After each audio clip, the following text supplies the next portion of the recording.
ನನ್ನೆಲ್ಲ ಪ್ರೀತಿಯ ವೀಕ್ಷಕರಿಗೆ ನಮಸ್ಕಾರ. ಮೊದಲನೆಯದಾಗಿ, ಈ ಘಟನೆ ಕೇವಲ ಒಂದು ರಿಯಾಲಿಟಿ ಶೋನಲ್ಲಿ ನಡೆದ ಸಾಮಾನ್ಯ ಸಂಭಾಷಣೆ ಅಲ್ಲ. ಇದು ಒಬ್ಬ ಮಹಿಳೆ ತನ್ನ ಮನಸ್ಸಿನೊಳಗೆ ವರ್ಷಗಳಿಂದ ಹೂತು ಹಾಕಿಕೊಂಡಿದ್ದ ನೋವನ್ನು, ಹತಾಶೆಯನ್ನು ಮತ್ತು ಅನ್ಯಾಯದ ಭಾವನೆಯನ್ನು ಸಾರ್ವಜನಿಕವಾಗಿ ಹೊರಹಾಕಿದ ಕ್ಷಣ ಎಂದು ಹೇಳಬಹುದು.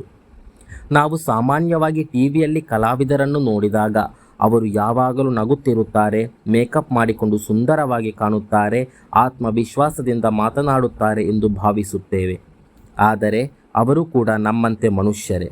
ಅವರಿಗೂ ಭಾವನೆಗಳಿರುತ್ತವೆ, ನೋವಿರುತ್ತದೆ, ಅಳು ಬರುತ್ತದೆ, ಒಂಟಿತನ ಕಾಡುತ್ತದೆ.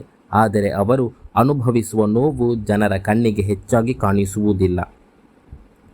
ಗೀತಾ ಭಾರತಿ ಭಟ್ ಅವರು ಹೇಳಿದ ಕೆಲವು ಮಾತುಗಳು ನೇರವಾಗಿ ಜನರ ಹೃದಯಕ್ಕೆ ತಲುಪಿದವು. ನಾನು ಏನಾದರೂ ಹೇಳಿದರೆ ಹೆಚ್ಚಿಗೆ ಮಾತನಾಡಬೇಡ ಅಂತ ಹೇಳ್ತೀರಾ? ಈ ಒಂದು ವಾಕ್ಯದಲ್ಲಿ ಅನೇಕ ಮಹಿಳೆಯರ ಬದುಕಿನ ಕತೆ ಅಡಗಿದೆ.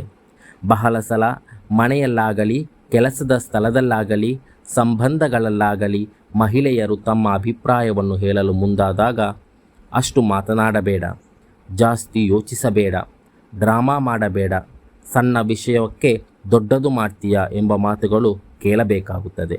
ಅದರ ಪರಿಣಾಮವಾಗಿ ಅವರು ತಮ್ಮ ಭಾವನೆಗಳನ್ನು ಒಳಗೊಳಗೆ ಹತ್ತಿಕ್ಕಿಕೊಳ್ಳುತ್ತಾರೆ. ನಮಗೊಂದು ನ್ಯಾಯ, ನಿಮಗೊಂದು ನ್ಯಾಯ ಎನ್ನುವ ಮಾತಿನ ಅರ್ಥವೇನು? ಈ ಮಾತು ಕೇವಲ ಕೋಪದಿಂದ ಬಂದ ಮಾತಲ್ಲ.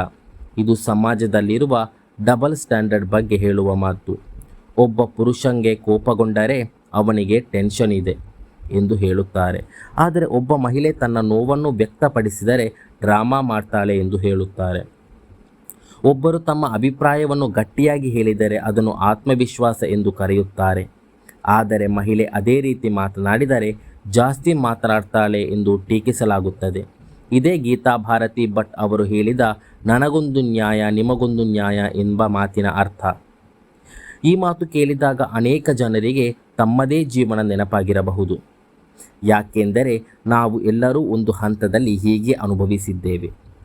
ಹಗಲಿನಲ್ಲಿ ಎಲ್ಲರ ಮುಂದೆ ನಗುತ್ತಾ ಇದ್ದು, ರಾತ್ರಿ ಯಾರಿಗೂ ಗೊತ್ತಾಗದಂತೆ ತಲೆ ಹಾಸಿಗೆ ಮುಖ ಮುಚ್ಚಿಕೊಂಡು ಅಳುವ ಪರಿಸ್ಥಿತಿ. ಹೊರಗೆ ನೋಡಿದಾಗ ಎಲ್ಲವೂ ಚೆನ್ನಾಗಿರುವಂತೆ ಕಾಣುತ್ತದೆ. ಆದರೆ ಒಳಗೆ ಯಾರೂ ನನ್ನನ್ನು ಅರ್ಥ ಮಾಡಿಕೊಳ್ಳುತ್ತಿಲ್ಲ, ನನ್ನ ಮಾತಿಗೆ ಬೆಲೆ ಇಲ್ಲ, ನಾನು ಹೇಳುವುದನ್ನು ಯಾಕೆ ತಪ್ಪಾಗಿ ಅರ್ಥೈಸುತ್ತಾರೆ, ನಾನು ಇಷ್ಟು ಪ್ರಯತ್ನ ಪಟ್ಟರೂ ಏಕೆ ನನ್ನನ್ನು ದೂರ ತಳ್ಳುತ್ತಾರೆ ಎಂಬ ಪ್ರಶ್ನೆಗಳು ಕಾಡುತ್ತಿರುತ್ತದೆ. ಗೀತಾ ಭಾರತಿ ಭಟ್ ಅವರು ಹೇಳಿದ ಈ ಮಾತುಗಳಲ್ಲಿ ಆ ಒಂಟಿತನದ ನೋವು ಸ್ಪಷ್ಟವಾಗಿ ಕಾಣುತ್ತದೆ.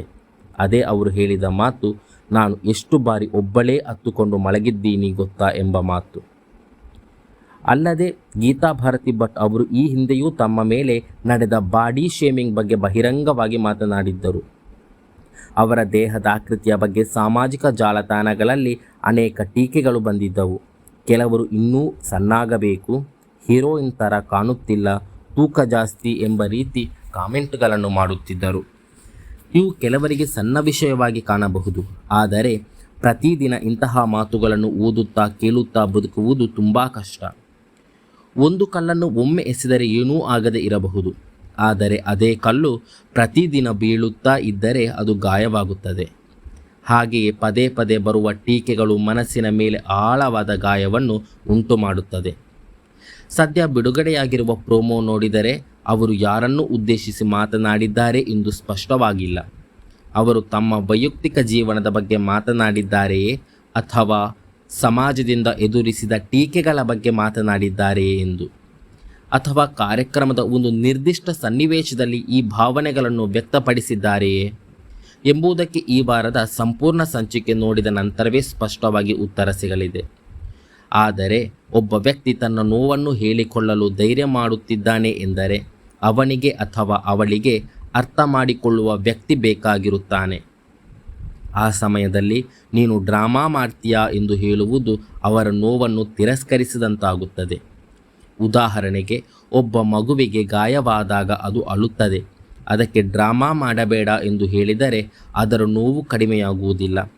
ಅದೇ ರೀತಿ ದೊಡ್ಡವರಿಗೂ ಭಾವನೆಗಳನ್ನು ವ್ಯಕ್ತಪಡಿಸುವ ಹಕ್ಕಿದೆ, ಅವರಿಗೆ ಕೇಳಿಸಿಕೊಳ್ಳುವ ಹಕ್ಕೂ ಇದೆ.